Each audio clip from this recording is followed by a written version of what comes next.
कि हे महाराज, मुझे विवाह तो नहीं करना था, लेकिन आखिर विवाह हो ही गया। जब विवाह हो गया तो माता देवहूति अपने आप को बड़ी भाग्यवान समझ रही है कि मुझे ऐसे पति प्राप्त हुए। तो कर्दम जी तो अब ध्यान में मग्न हो जाते हैं, तपस्या में मग्न हो जाते हैं। और तपस्या में मग्न होने के पश्चात माता देवहूति 40 वर्ष अपने कैसे व्यापन करती है। कभी तो सूखे पत्ते खा लेती है, कभी जल पी करके ही रह जाती है। और कर्दम ऋषि को नित्य प्रति एक गीले कपड़े से, गीले वस्त्र से नित्य प्रति पोंछ दिया करती, साफ कर दिया करती। और 40 वर्ष ऐसे माता देवहूति ने बिताए। और 40 वर्षों के पश्चात जैसे ही कर्दम ऋषि की समाधि खुलती है तो वे देखते हैं कि उनके आंगन में एक वृद्ध औरत बैठी हुई है, वृद्ध युवती बैठी हुई है। जैसे ही कर्दम जी महाराज उसको देखते हैं तो कहती है, अरे माता, आप कौन हैं और आप यहाँ पर क्या कर रही हैं? तो माता देवहूति के नेत्र सजल हो जाते हैं और कहते हैं, हे प्रभु, मैं आपकी पत्नी हूँ, मेरा नाम देवहूति है और 40 वर्ष पहले मेरे पिता मनु आपके साथ मेरा विवाह संपन्न किए थे, याद करिए आप। तो कर्दम ऋषि को थोड़ा कुछ तो याद आता है। फिर वो सोचने लगते हैं कि अरे भगवान, 40 वर्ष तक तुम यहीं बैठी रही, तुम अपने पिता के घर चली जाती। तो माता देवहूति ने कितना सुंदर उत्तर दिया। उसने कहा कि हे प्रभु, पत्नी के लिए तो पति का घर ही साक्षात स्वर्ग के समान होता है, इसलिए मैं कहीं भी नहीं गई, बस यहीं पर आपकी सेवा में लगी रही।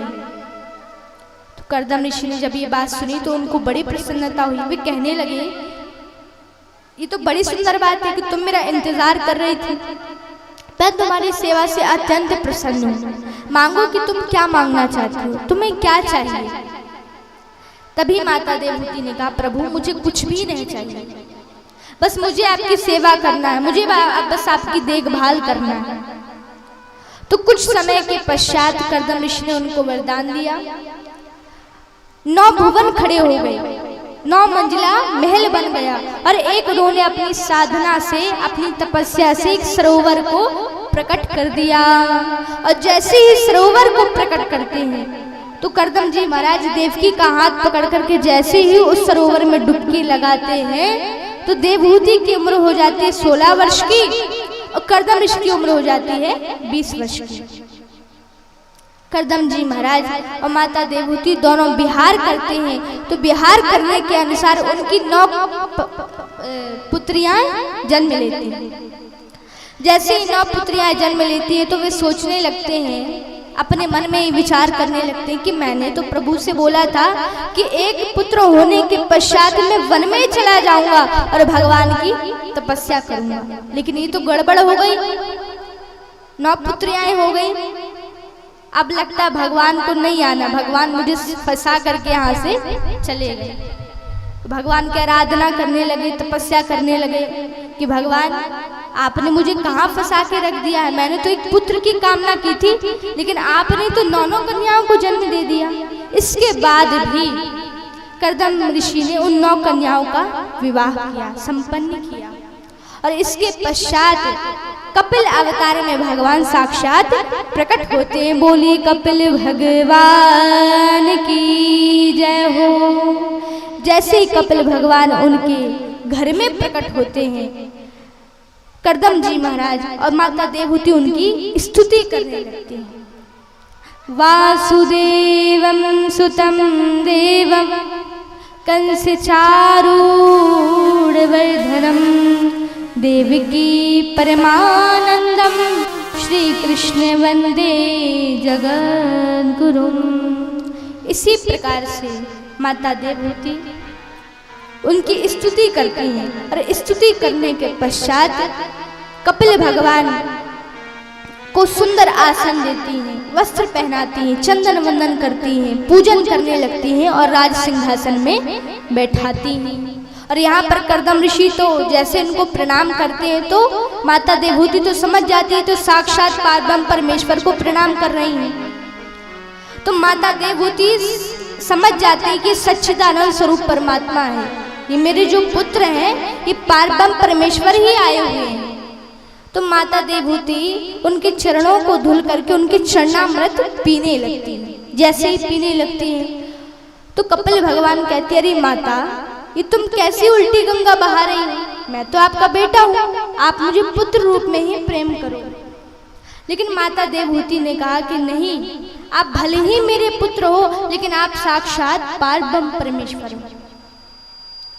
अभी सभी 9 कन्याएं वहां पर विराजमान होती हैं, सभी अपना अपना प्रश्न पूछते हैं। कपिल जी महाराज अपना अपना प्रश्न का उत्तर सभी कन्याओं को देते जाते हैं। बोले कृष्ण कन्हैया लाल की जय। इसी प्रकार से कपिल भगवान का वंश आगे नहीं बढ़ता।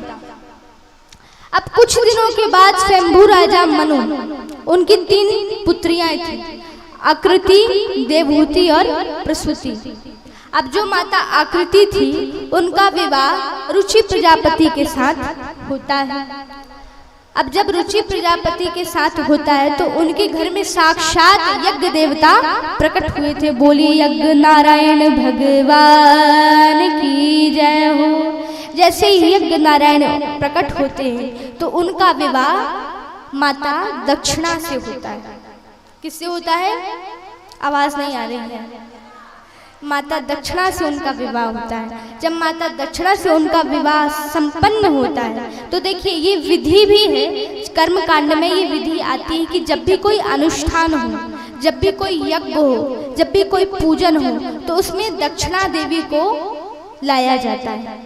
जब भी आप यज्ञ कराते हैं तो जैसे ही यज्ञ संपन्न होता है तो तुरंत दक्षिणा दे देनी चाहिए। जिस प्रकार से गृहस्थी में पत्नी का होना अति आवश्यकता है, उसी प्रकार से यज्ञ भगवान का जब अनुष्ठान होता है, यज्ञ होता है, तो उसी में माता दक्षिणा का होना अति अनिवार्य है। तो माता दक्षिणा कौन है? धर्म पत्नी है।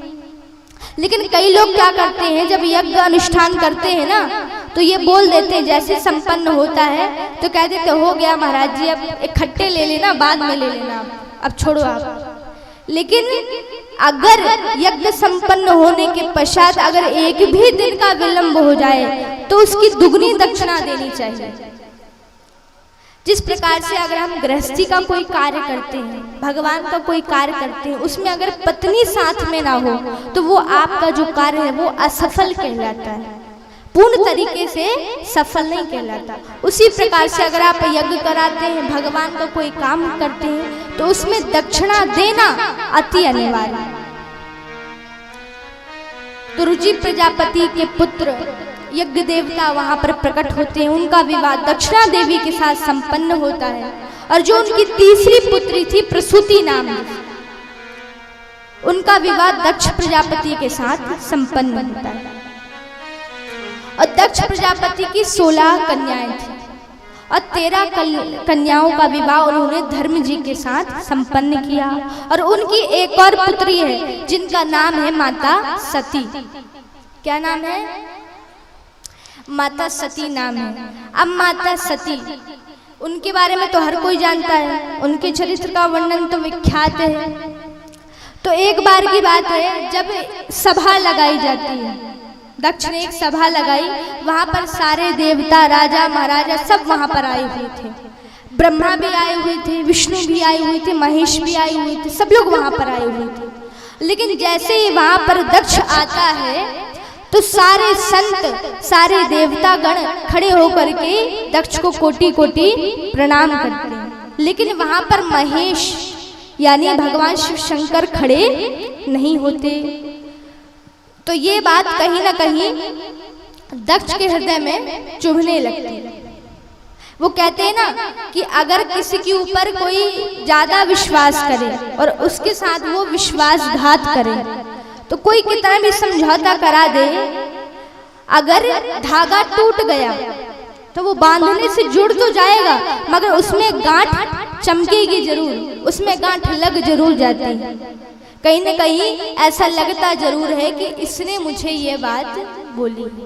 उसी प्रकार से समझौता तो हो गया, ब्रह्मा विष्णु महेश सबने समझाया कि चलिए हो गया, प्रणाम नहीं किए तो क्या हुआ, उनका तो ये स्वभाव ही है। लेकिन समझौता हुआ तो मगर ये बात कहीं ना कहीं चुभने लगी। तो दक्ष ने अपने अपमान को दिखाने के लिए, अपनी विख्याति को दिखाने के लिए, कीर्ति को दिखाने के लिए एक बहुत बड़े यज्ञ का आयोजन किया। अब जैसे बहुत बड़े यज्ञ का आयोजन होता है तो सभी को निमंत्रण देता है। दक्ष, गंधर्व, देवतागण, साधु, संत, योगी, महायोगी सभी को निमंत्रण देता है, लेकिन भगवान शिव शंकर को निमंत्रण नहीं देता। अब देखिए सती माता, अब देखिए मन में भाव तो होता है कि पिता के घर कोई कार्य हो तो बेटी घर में बैठी कैसे रह जाए, विचार तो होता ही है, क्योंकि सभी ऋषि पत्नियां अपने पतियों के साथ विमानारूढ़ होकर के जा रही हैं, विमान में बैठ कर के जा रही हैं। तो सती माता ने पूछा कि हे ब्राह्मणों, हे ऋषियों, आप लोग कहाँ जा रहे हैं? आप लोग जिस दिशा में जा रहे हैं वहां तो मेरे पिता का घर है, तो इस दिशा में जाने का क्या अर्थ है? आप किसके यहाँ जा रहे हैं जिसका हमें भी पता नहीं? तो ऋषियों ने कहा, ऋषि पत्नियों ने कहा कि हम आपके पिता के यज्ञ में जा रहे हैं। आपको पता नहीं क्या, आपके पिता ने एक बहुत बड़े यज्ञ का आयोजन किया है, वहां पर हम सभी लोगों को निमंत्रण दिया है, आपको भी दिया होगा, आप भी चलो। माता सती ने कुछ नहीं बोला और माता सती रुदन करने लगी, अश्रुपात करने लगी और कहने लगी कि मेरे पिता के यहाँ यज्ञ है और मुझे ही नहीं पता, ये कैसे संभव है? तो एक बार तो माता सती भोलेनाथ से आकर के प्रार्थना करती हैं और कहती हैं कि हे भोलेनाथ, आपके ससुर जी के यहाँ बहुत बड़ा यज्ञ हो रहा है, तो आप नहीं जाएंगे क्या? सभी लोग वहां पर जा रहे हैं, आप भी जाइए।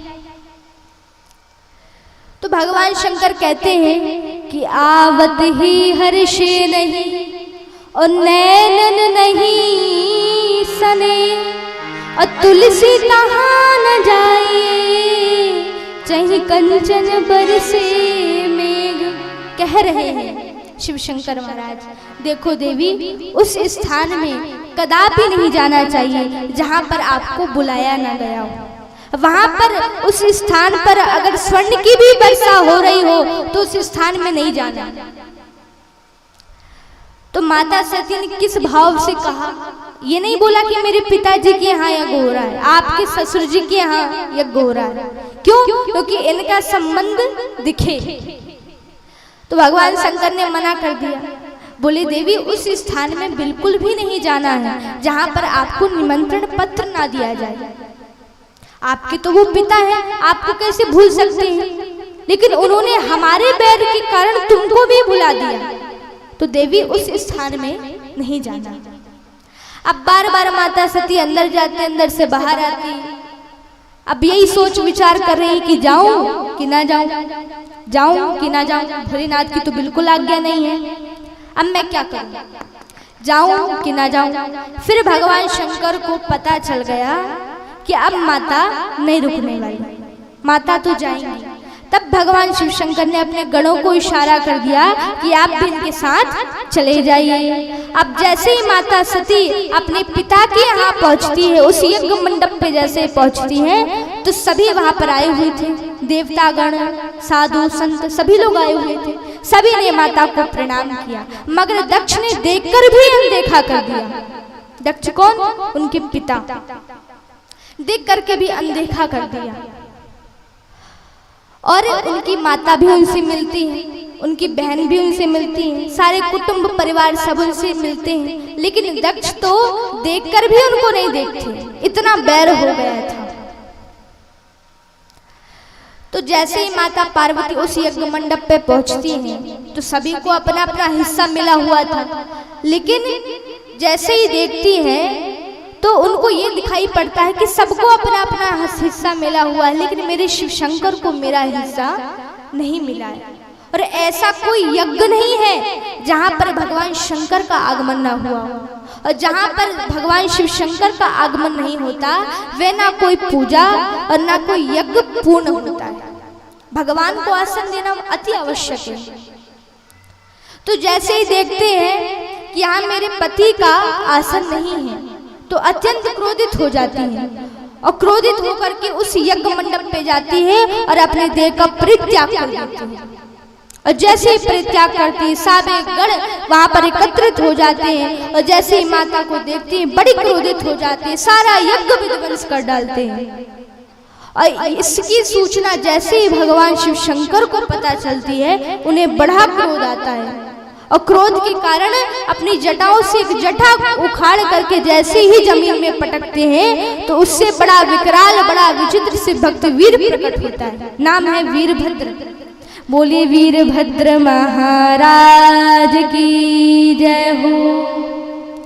जैसे ही वीरभद्र महाराज वहां पर प्रकट होते हैं तो भगवान आदेश करते हैं कि जाओ, जाकर के यज्ञ का सर्वनाश कर डालो।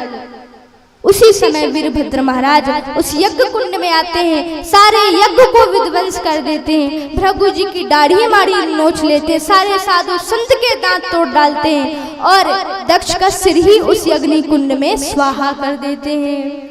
और जैसे ही स्वाहा करते हैं तो भृगु जी को जैसे ही पता चला ऐसे तो प्रलय मच जाएगा, ऐसे तो पूरा यज्ञ विध्वंस हो जाएगा और यज्ञ की अंतिम आहुति डालना भी अभी बची हुई है, यज्ञ तो पूर्ण करना होगा।